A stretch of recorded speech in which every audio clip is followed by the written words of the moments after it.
Linggo, araw ng simba namin mag-ina. Mula na makaalis kami sa poder ng aking biyanan, naging panata ko na ang pagsisimba tuwing linggo. Yun ay paraan ko para makapagpasalamat sa Panginoon. Gawa ng hindi niya kami pinabayaan. Sa kabila ng panganib na kinahaharapan namin ni Cedric noong mga panahon tumakas kami sa poder ng aking biyanan.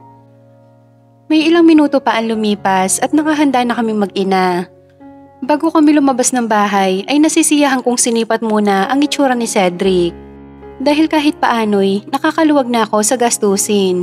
Naisisingit ko ng paunti-unti ang pagbili ng mga gamit naming mag-ina. Gaya na lamang ngayon. Bukod sa masusustansyang pagkain, naibibili ko na rin ng matitinong damit at sapatos si Cedric. Mga bagay na nooy hirap kong bilhin.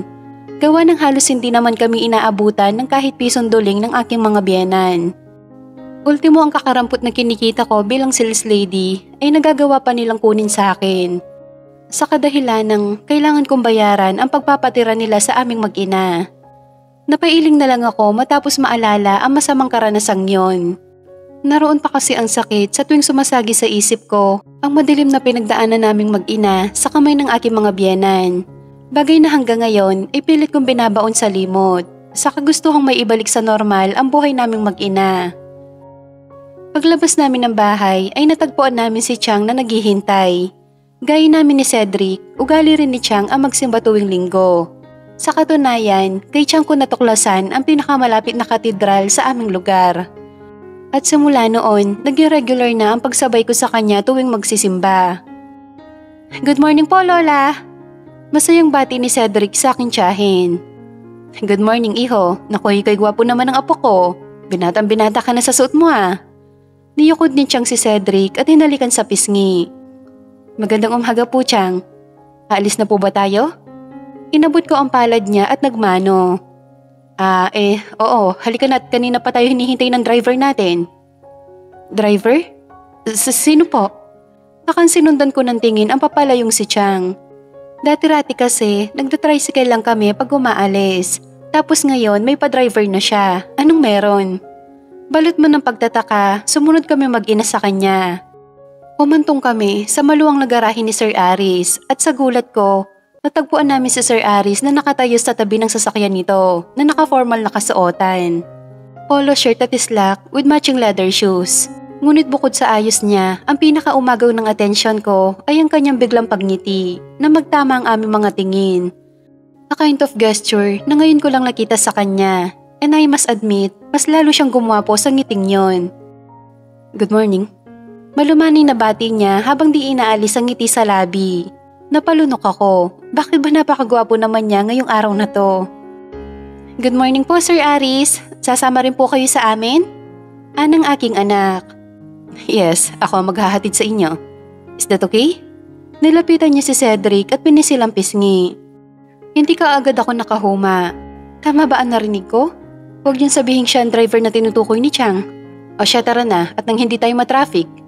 Pukaw ni Chang sa akin at kapag kuway lumapit sa sasakyan ni Aris. Ako man tutungo na sana ako sa backseat kasama si Cedric. Nang biglang kargahin ni Chang ang bata at naunang pumanhik sa likod. Doon ka na lang maupo sa harapan, Carmela, at dito na lang kami ni Cedric. Nananawa na kasi ako maupo roon. Isa pa, masakit ang ulo ko dyan sa harapan. Ika pa niya, ni hindi na niya ako binigyan ng pagkakataong makapagsalita at nauna nang naupo sa likod kasama si Cedric, dahilan para mapilitan akong sumunod na lang. Kamusta ka? Maiksing tanong ni Aris matapos kong maupo sa kanyang tabi. Okay naman, nasurpresa naman ako. Hindi ko akalain na ikaw ang maghahatid sa amin ngayon. Pilit kong binahiran ng pagkakaswal ang tinig ko sa kabila ng abot-abot ko nerbiyos. Ewan ko ba, pero tila nakikipaghabulan ang tibok ng puso ko sa tuwing nakikipag-usap ako sa kanya. May kung anong epek siya sa sistema ko na hindi ko makontrol na habang tumatagal ay mas lalong lumalala sa paglipas ng mga araw na nakakaulayaw ko siya. Ganun pa? Wala naman kasi akong ginagawa kaya naisip kong ihatid ko na lang kayo. Ganun ba? Nawalan na ako ng sasabihin at iniwas na ang tingin. Narinig kong pinaandar niya na ang sasakyan at kasabay ng pag-usad namin ay ang biglang pagtikim niya. Sunod, malumanay na nagwika. By the way, napakaganda mo sa suot mo. Bagay sa iyo ang puti. You should wear often. Hindi ko yun inaasahan. Kamunti ka na mapatid ang paghinga ko sa sinabi niyang yon. Nagpatuloy ang kakaibang kilos ni Aris hanggang sa simbahan. Nasabi kong kakaiba dahil sa tagal ng pagkakakilala ko kay Aris, dito lang ko lang siya nakitaan ng pagiging masiyahin. He smiles often at panayang alalay sa aming mag-ina. Sa katunayan, sa buong misa ay karga niya si Cedric. Sanay si Cedric na nakakandong sa akin kapag kami ay nagsisimba. Pero sa pagkakataong ito, nagpresenta si Aris. Nakahiyaan ko pa nga noong una, ngunit sadyang mapilit siya. At kalaunay, siya na ang may bitbit kay Cedric. Samantalang kami ni Chang naman ay nangingiting nakamasid lang sa kanila. Kung titignan mo kasi silang dalawa, tila mag-ama lang. Tuloy, parang kinaawaan ko ang aking anak. Kung nabubuhay pa siguro ang tatay niya, marahil gantong-ganto rin sila ngayon. Pagkatapos ng misa ay nagyaya namang kumain sa labas si Aris. Sa pag-aakalang kasama rin si Chang ay pumayag ako. Pero bago pa man kami nagtungo roon, ay mariin nang tumanggi si Chang at sinabing may lakad siyang iba. Dahilan niya, dadaan pa daw siya ng palengke para mamili ng uulamin. Dahil dyan, wala kaming choice mag-ina kundi ang sumama kay Aris. Sa isang sikat na food chain kami nagtuloy. Tuwang-tuwang anak ko. Dahil ito ang unang pagkakataon na makakakain siya sa gantong lugar. Bagaman nasa plano ko naman talaga na dalhin siya rito, nagkataon lang na naunahan ako ni Aris. Nanatiling karga ni Aris ang anak ko hanggang sa makapasok kami ng Jollibee. Nasiyahan naman ako dahil mukhang nakuha na ni Aris ang loob ng aking anak. Patunay ang pamayat-mayang biruan nila sa isa't isa. Magkasundo na sila, akalain mo? Just wait here, I'll get our order. Pili ni Aris sa aming mag-ina matapos namin makakuha ng mesa. Opo, Sir Aris, salamat. Hindi siya kaagad umalis at matamang tinitigan ako. Sir Aris? Seryoso? Baka naman pwedeng tanggalin mo na ang sir. Just call me by name. Pwede ba yon? Pwede naman yon, Aris. Nakahiyaan ko pang banggitin ng Aris. Pinaginit noon ang pisngi ko. Good. Okay, doon muna ako. Nguso niya sa counter sabay pihit palayo. Napabuga ako ng hangin. Hindi ko mapigilang mapangiti habang sinusunda siya ng tingin. Walang duda, kinikilig ako sa kinikilos niya ngayon. Actually, hindi lang ngayon, matagal na. Simula na sagipin niya ako sa bar, nagsimula na akong kiligin sa kanya. Pangalawa sa aking nasirang asawa, ngayon lang muli ako nakaramdam ng ganto. Pinipigilan ko lang ang sarili dahil alam kong isang malaking kalokohan lang ang pangarapin siya. At sa uri ng estado ng buhay niya, hindi niya deserve ang gaya ko. Bagay na lagi ko sinasaksak sa utak ko sa tuwing nararamdaman kong nahuhulog na ang loob ko sa kanya. Gaya na lang ngayon. Hanggat maaari, kailangan kong dumistansya. Hindi dahil gusto kong umiwas sa tukso, ngunit dahil ayoko masaktan muli. Sapat na ang masamang karanasan ko sa nagdaang pag-ibig para matuto ako. Ilang sandali pa ay nakabalik na si Aris. Bitbit ang tray na puno ng mga order. Inilapag niya yun sa mesa namin. Wow, ang dami naman po nito, Sir Aris. Birthday niyo po ba? Hindi makapaniwalang napatitig si Cedric sa mga pagkaing unti-unting inilalapag ni Aris sa aming harapan. Hindi ko birthday, treat ko lang to sa inyo dahil pinagbigyan niyo akong sumama sa inyo ngayong araw. Treat? Ano po yon, Sir Aris? Nililibre niya tayo, anak, kaya dapat magpasalamat ka sa kanya. Paglilinaw ko. Ganun ba yon? Thank you po, Sir Aris. You're welcome. Pero mas mabuti siguro kung Tito Aris na lang yung itawag mo sa akin para mas cool. Is that okay? Alanganin sinulyapan ako ni Cedric na tila hinihingi ang opinyon ko. Nangingitin tinangoon ko siya bilang pagsang-ayon. Okay po, Tito Aris. Balik tingin niya kay Aris. Good. Now, we are cool. Let's eat? Nasisihang wika ni Aris, sunod nun ay nakangitin tinapunan ako ng tingin. Ramdam ko ang biglang pag-iinit ng aking muka kung kaya't agad ako nagbaba ng tingin. Kainis na lalaking to, wala na ba siyang alam gawin kundi ang magpa-cute?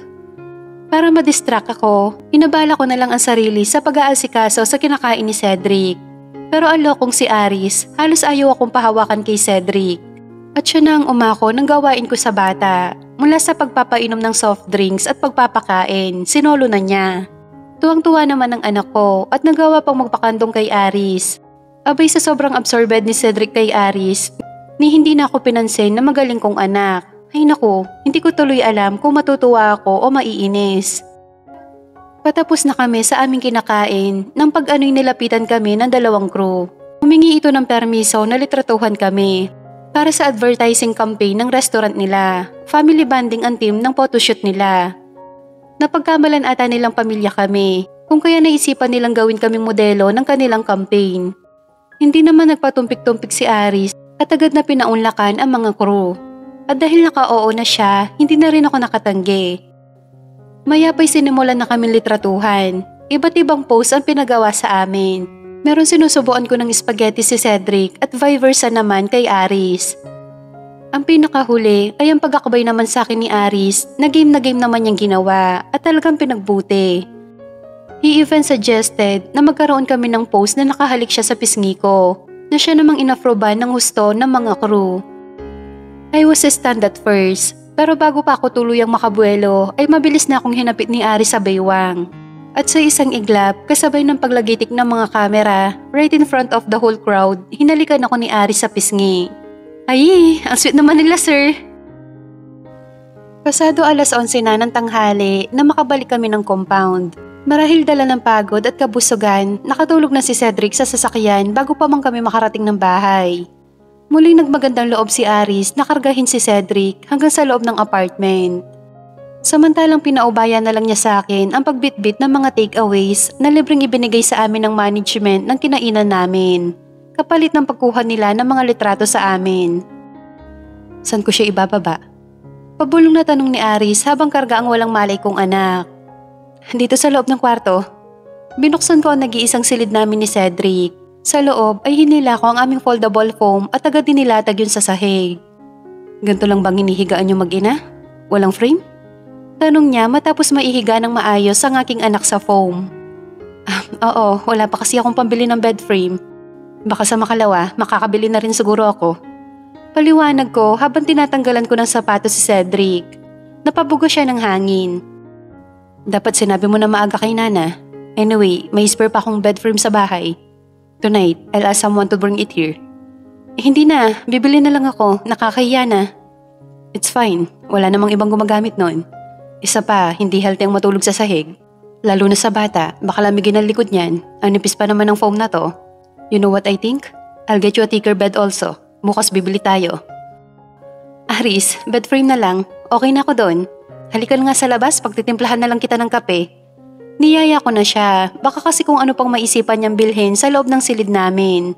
Mas lalo akong mabaon ng utang na loob sa kanya. Gusto mo ba ng gatas sa kape? Tanong ko na makarating kami ng kusina. No, black coffee lang ako. 1 teaspoon of sugar. Tugon niya bago naupo sa stool. Okay. Wala ka ba lakad ngayon? Kuno'y tanong ko habang natimpla ako ng kape. Wala, bakit? Gusto mo ba? Sounds you don't like to see me hanging around here. Hindi naman, nagtataka lang ako. Sa tinagal-tagal ko dito sa lugar mo, ngayon lang kita nakita lumabas ng bahay ng gantong linggo. Inilapag ko ang kape sa mesa paharap sa kanya. Matamang tinitigan niya ang mug na tila may malalim na iniisip. Bago iniangat yon at dinala sa bibig. Ang sarap ng timpla ng kape mo. He mumbled between sip. Anong kinasarap niyan? Ordinaryong kape at asukal lang. Naupo ako sa isa pang stool, opposite sa kanya. Carmela. Ano yon? Inangat ko ang tingin sa kanya. Is it okay if I ask some personal question about your son? Oo naman, gaya ng ano. Ako naman ang napahigop ng kape ngayon. Did he ever meet his father? Hindi, buntis pa lang ako noong nawala ang tatay niya, kaya hindi na sila nagkitang mag-ama. So it means, hindi niya naranasan ang kalinga ng isang ama? Hindi, ako na ang nagisnan niyang ina at ama. Pero sa awa naman ng Diyos, ay hindi naman siya naghanap. Do what? May mga pagkakataong tinatanong niya ako kung anong itsura ng kanyang tatay at kung ano bang ugali niya. Anong sinasabi mo? Ang sabi ko, kamukha niya ang kanyang ama at syempre, mabait. Yun lang. Ang totoo niyan, hindi ko masyado nakasama ng matagal ang ama niya. Produkto kami ng isang whirlwind love affair. Nakilala ko siya kung kailan pasampa na siya ng barko. Samantalang ako'y patapos na rin ng kolehiyo. Dala ng kapusokan ng kabataan, nagpadala ako sa matatamis niyang salita at agad naniwalang siya ang lalaking para sa akin. Nabuntis niya ako ng di oras. Alam ko, Nakwento na sa akin ni Nana. Pinaba niya nang may kalakasan ng mag sa mesa. Lumikha yun ng ingay dahilan para mapatigil ako. Sinabi ni Chang as in lahat? Yes, at alam ko ring namatay ang asawa mo sa barko. Not in full details, but most of it. Wala na pala akong malilihim sa'yo, nalaman mo na pala. Hindi ko mapigilang mapatawa ng sarkastiko. Napabugo siya ng hangin. But honestly, I really don't care about what happened to your ex-husband. All I care about is the welfare of your kid. At ikaw? Hindi ko maintindihan. I'm sorry to ask this. Alam ko nagmamagandang loob ka lang. Pero bakit ba gano'n na lang ang pagmamalasakit mo sa aming mag-ina? Gayun tutuusin, hindi mo naman kami ganun kakilala. Sampid lang kami dito. Stop using that word, Carmela. Hindi ko yan gusto. Dahil kahit kailan, hindi ko kayo tinuring na sampid. I'm sorry, pero hindi ko kasi maiwasang mag-isip ng kung ano-ano. Pangalawa, sa asawa ko. Ngayon lang uli ako nakaranas ng pahalagahan ng isang lalaki. At ayaw kong bigyan ito ng kulay, ngunit pakiramdam mo, may ganong intensyon talaga ako sa'yo? Kaya nagagawa ko ang mga bagay na to? Nanahimik ako. Nahuli na niya ang ibig ko sabihin. May maibabato pa ba akong paliwanag sa kanya? Muli siya napabuga ng hangin. This time, mas malalim at mas mabigat. What if I tell you na totoo ang instinct mo? Aha? Carmela, what if I told you that I do have my intention, that I'm really doing it on purpose? Hinuli niya ang aking kamay. Halos mapatid ang paghinga ko nang dalhin niya ang aking kamay sa kanyang mga labi at patakan yun ng halik. Aris, Carmela, gusto kita. I like you so much. I think I'm falling in love with you right now.